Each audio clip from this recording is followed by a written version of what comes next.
আসসালামু আলাইকুম এভরিওয়ান, কেমন আছেন সবাই আমার প্রিয় আপুরা। তো সবাই কিভাবে ঈদ কাটালেন, কে কোথায় আছেন অবশ্যই আমাকে কমেন্টের মাধ্যমে জানাবেন। আর আমার ঈদটা কেমন কাটলো সেটাও আপনাদের সাথে শেয়ার করব। তো আমি ঈদটা ঢাকাতে কিন্তু করি না, আমি ঈদের সময় আমার দেশের বাড়িতে চলে আসি। তো গ্রামেই চলে আসছি। তো গ্রামে এসে আমি রান্না করছি। আমি কিন্তু আমার বাবার বাড়িতে যাইনি, আসছি আমার শ্বশুর বাড়িতে। তো এখন হচ্ছে রাত্রে। তো রাত্রেবেলায় আমি একটু হাতে কাটা যে সেমাইটা আছে ওটা একটু রান্না করে রাখবো। তো এই লাইটের আলোয় আর কি ভিডিওটা করছি, এরকম একটু অন্ধকার টাইপেরই আসছে। তো তার জন্য ক্ষমা, সুন্দর দৃষ্টিতে আপনারা দেখবেন। তো এইখানে হচ্ছে আমি ঘিয়ে ওই যে ছোট ছোট ধানের মতো যে সেমাই টাইপের পাওয়া যায় ওইগুলো একটু রান্না করব। তো ভালোভাবে ভেজে রান্না করছি। তো এইখানে হচ্ছে দুধ জাল করে রাখছি, এই দুধটা দিয়েই আর কি রান্নাটা করব। দেখেন কি সুন্দর সর পড়ছে। আসলে গ্রামের দুধটা যেমন ফ্রেশ হয়, অনেক ভালো হয়, একেবারে ঘন। তো আমি হচ্ছে ওই ভাজা যে সেমাইয়ের মধ্যে কিন্তু পুরো দুধটা দিয়ে দিয়েছি। দিয়ে এখন কিছু সময় ধরে জাল করব, করে পরিমাণ মতো চিনি দিয়ে যে এরকম লিকুইড হয়ে আসছে, যতক্ষণ পর্যন্ত একটু দইয়ের মতো ঘন না হয় অতক্ষণ পর্যন্ত আর কি একটু জাল করব। এটা কিছুটা ফিন্নি টাইপের হয়। তো ভাবছি যে সবসময় তো ঈদের মধ্যে দেখা যায় কি যে এই যে লাচ্চা সেমাই, তারপরে চিকুন সেমাই, জর্দা সেমাই এগুলো করাই হয়। তো একটু আলাদা কিছু করি, তো তার জন্য এটা করে রাখছি। আর সকালে আমি একটু নাস্তার জন্য রুটি বানিয়ে নিচ্ছি। আর এখানে জর্দা সেমাইটাও করা হচ্ছে, জর্দা সেমাইটা ভেজে নেওয়া হচ্ছে। এখন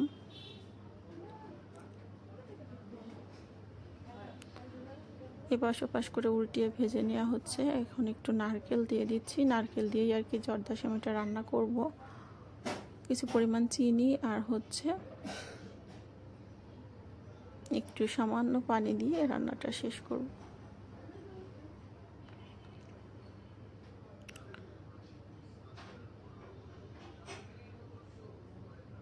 আমাদের বাসায় খুব একটা বেশি মানুষ নেই, আসলে আমার হাজব্যান্ড উনি একাই, এক ভাই। এই জন্য যে মানে আত্মীয় স্বজনও খুব বেশি একটা নেই, এই জন্য রান্নাবান্নাও কিন্তু অল্প স্বল্প, খাওয়া দাওয়া খুব একটা বেশি না ওদের। এই জন্য রান্নার পরিমাণটাও একটু কমই, খুব বেশি একটা আইটেম করব না। তো আর এখানে হচ্ছে একটু লুচি ভেজে নিচ্ছি। ওরা আবার সেমাইটা দিয়ে লুচিটা খেতে ভালোবাসে, তো এই জন্য আমি একটু লুচি ভেজে নিচ্ছি।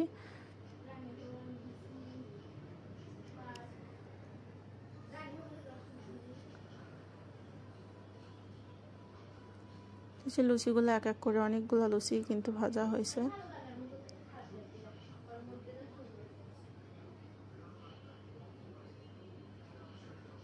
তো এখানে যে জর্দা সেমাই রান্না করা হয়েছে, লুচি ভাজা হয়েছে, আর হচ্ছে এখানে লাচ্চা সেমাই রান্না করা হয়েছে। তো এইখান থেকে আর কি ফ্রিজে আমি বেড়ে করব, মানে সবাইকে দিব। তো সকালের পর্বটা শেষ করে এখন দুপুরের জন্য চলে আসছি। তো দুপুরে আমি রান্না করব হচ্ছে মুরগির গোশ, আর হচ্ছে একটু গরুর গোশ, আর রান্না করব হচ্ছে একটু সাদা পোলাও, আর মিষ্টি তো থাকবেই তার সাথে কিছু আইটেম। তো ফার্স্টেই আমি চিকেনটা রান্না করে নিচ্ছি।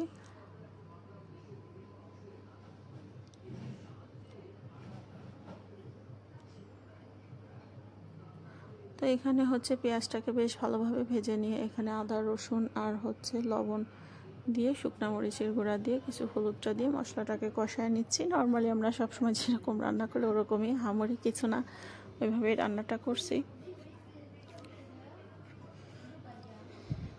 তো মুরগির গোশটা আমি একটু ইন্ডাকশন চুলায় রান্না করছি, আর হচ্ছে গ্যাসে গরুর গোশটা চাপাই দিব, মানে দুদিকে দুটা দিলে তাড়াতাড়ি হয়ে যাবে। ওরা আবার টাইম টু টাইম খেতে ভালোবাসে বা পছন্দ করে। দেখা যাচ্ছে যে দুপুরের মধ্যে রান্নাটা শেষ না হলে একটু সমস্যাই হবে, সেই জন্য খুব দ্রুত রান্না করার চেষ্টা করছি। আর যে এইখানে আমি গরুর গোশটা দিয়ে দিব, গরুর গোশটা গ্যাসের চুলায় রান্না করছি। ঈদের দিনটা হয় কি, আমরা যারা মেয়েরা আছি এদের কিন্তু রান্না করতে করতেই দিনটা শেষ হয়ে যায়। কিভাবে যে দিন শেষ হয় মানে বোঝাই যায় না। মনে হয় যে কি ছোটোবেলাটাই অনেক ভালো ছিল, কোনো রান্নার প্যারা ছিল না, কোনো নিজের কাঁধে কোনো ঝামেলা ছিল না। এখন দেখা যাচ্ছে যে বিয়ের পরে বাচ্চা কাচ্চা হওয়ার পরে সংসারের পুরো দায়িত্বটাই কিন্তু নিতে হয়। এই জন্য আর ঈদটা আগের মতন আর কি হয় না যে নতুন কাপড় চোপড় পরবো, একটু মানে রিল্যাক্স থাকবো ঈদের দিন, ওরকম আর কি হয় না এখন। বিয়ের পর তো অনেক দায়িত্ব। তাই তো দুপুরে রান্না বান্না শেষ করে বিকেলবেলা একটু ছাদে আসছিলাম। তাই যে আমার ছেলে, ওকে ছোট্ট একটা পাঞ্জাবি কিনে দেওয়া হয়েছে, তো এটা পরে একটু হাঁটা শিখছে। তো এখন এই 1-2 মাস মতো হাঁটা শিখছে, এই যে ঘোরাঘুরি করছে। তো ওকেই দেখছি।